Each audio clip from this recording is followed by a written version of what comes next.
Welcome back. Rob Port sitting in for the chairman, Scott Hennon.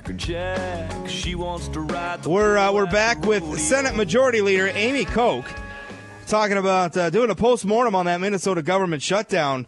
Senator Koch, welcome to the program. Hey, Rob. How you doing? Happy. I'm doing pretty good and happy to have you on. Let me ask you this question right after the bat. It's all over. We just heard from Speaker Zellers, as a matter of fact, said he was driving along I-94 and saw Minnesota DOT workers back on the job already. So the government shutdown is over. The deal is done. And I guess the question is, was it worth it? Well, we absolutely believe it. If you were speaking with Speaker Zellers, then you know that we held off almost $5 billion in tax increases from this governor. And we did dramatic reductions in government workforce, 6% reduction in employees, 10% cuts to state government agencies, and then just a massive amount of reform aimed at lowering the cost going forward, controlling costs, making it more efficient. We just had some tremendous successes. So did not want the shutdown, absolutely unnecessary. Could have agreed to this back in April or May, but the governor was pushing for that tax increase, and we couldn't allow that to happen. What do you like least about the deal? There's additional one-time spending.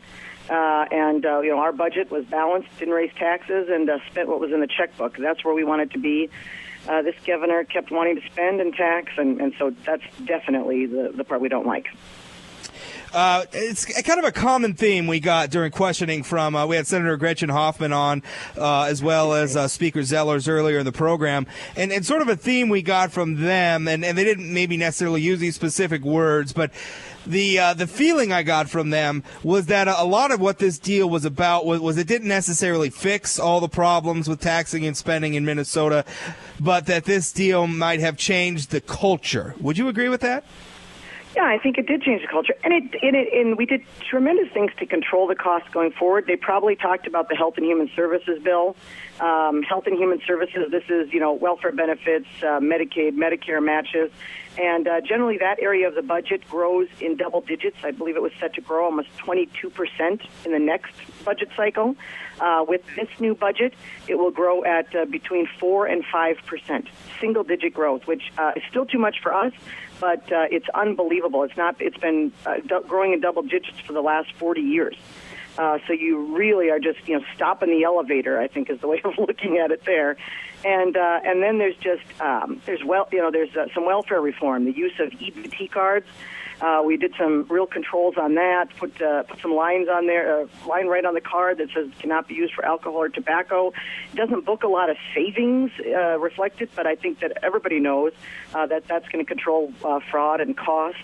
It's just, there's just example after example. We repealed the sick tax. This is the provider tax. Dentists, doctors, everybody pays a 2% tax in the state. That's going to save around $10 billion over the next 10 years. So just some really, really good stuff in these bills. How significant was it to get Governor Dayton to back off his tax hikes pledge? Oh, it was the crown. It was, it was everything that he ran on. He is a true, tax and spend liberal from the 60s and 70s model era, and he really believes that. So I just don't think that can be understated in any way. It's the same conversation you see happening in Washington. President Obama has got this rhetoric about kind of the classic class warfare sort of thing, where the rich aren't paying their fair share. It's not about who you're taxing or how much you're taxing. That's what the Dems want you to think it's about. It's about what you're spending the money on and how much you're spending. One thing, and this is sort of an issue that we've dealt with on the North Dakota side, where it's sort of a food fight between local government and the state government over property taxes. And I know that there were some local government aid reductions passed. Are you concerned that local governments are going to, sort of slature for rising property taxes? Well, it's interesting. When we've increased their LGA, they raise property taxes and blame us because it wasn't enough. And when we've decreased it, they complain and say we've raised property taxes. Either way, people's property taxes go up. So I think people need to judge for that. We did not decrease LGA payments, local government aid payments, we actually held them steady from the last biennium. So I think given this economy, most families, most businesses have seen their budgets held harmless, or in a lot of cases, they've seen their budgets reduced, wages cut, hours cut, jobs lost. And so to ask local governments to just live with what they had in just last year doesn't seem to be unreasonable, and they should be held accountable for the property taxes that they are raising. We don't raise property taxes for residential property in the state. The local units of government do. Yeah, unfortunately, our legislators in North Dakota have been making that argument for a while, and it doesn't seem to be working. We'll see how it plays out in Minnesota. Do you think there is going to be some political fallout? And I know this is a big worry because obviously, we've got this story at the national level about Clinton versus the Republican Congress. They shut down the government. Republicans got all the blame. Do you think there's going to be any political fallout for Minnesota Republicans for the government shutdown? And everybody kind of wants to ask that question. This was there was an offer made to the governor back on June 30th, and that he accepted 2 weeks later. So I think, people need to, we went 2 weeks into a shutdown for what? What was the point of that? And as you all know, we had bills, 5 or 6 bills, there's different areas of the budget that could have been wrapped up easily. They didn't change substantively at all from even the end of May. So, I guess people have to ask, what was the purpose? What was the pressure trying to be to raise taxes? That if you make a shutdown as bad as it can be, that will apply pressure, and then the Republicans will roll over and raise taxes. So you're, I think the Pioneer Press, which is a St. Paul newspaper, said that the governor was engaged in hostage taking to forward his agenda. That's unfortunate, but the Republicans said all along, we've gotten the check what we want. We didn't want any more. We weren't, and of course, constitutionally, we had to adjourn on May 23rd. The governor waited till the 24th to veto our budget.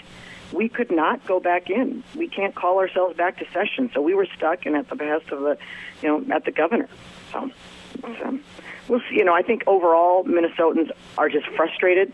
They wanted it done, but we heard over and over again, control the spending, and that's what we went to St. Paul to do. And I think especially with the governor having Blink first, he backed off. Like you said, it was huge. He backed off his tax increase stance, and really it looks like he was the one. He shut down the government over wanting to increase taxes. You guys didn't budge. He blinked. I think that's got to go down as a victory for you guys. Last question: there were some things you didn't get out of the legislative session: voter ID, nuclear plants, allowing coal plants, which by the way is something those of us here in North Dakota were rooting for. More reductions of state employees. Are you're gonna revisit some of that in the future? Well, absolutely. The nuclear issue is not dead. That's my bill, actually. I'm the author on that. And we actually passed it off the Senate floor, passed it off the House floor, a little bit different language, and we were working with the governor's office to get a bill signed. And then, of course, the tragedy in Japan happened. And so we wanted to kind of let that bad situation work itself out and get some information on it and learn from it. So that's an issue that's still is still alive. Voter ID, very disappointing. That's a 70 to 80% issue. Most Minnesotans fully support photo ID. The governor vetoed it, but we're going to keep working on that this session. There's a couple different options on that, and then coal plant, as you said, we'd very much like to lift that coal moratorium. It's just about from an energy perspective, whether it's nuclear or coal or some people like wind power. For us, it's just about having a balance there, because a balance. Yeah.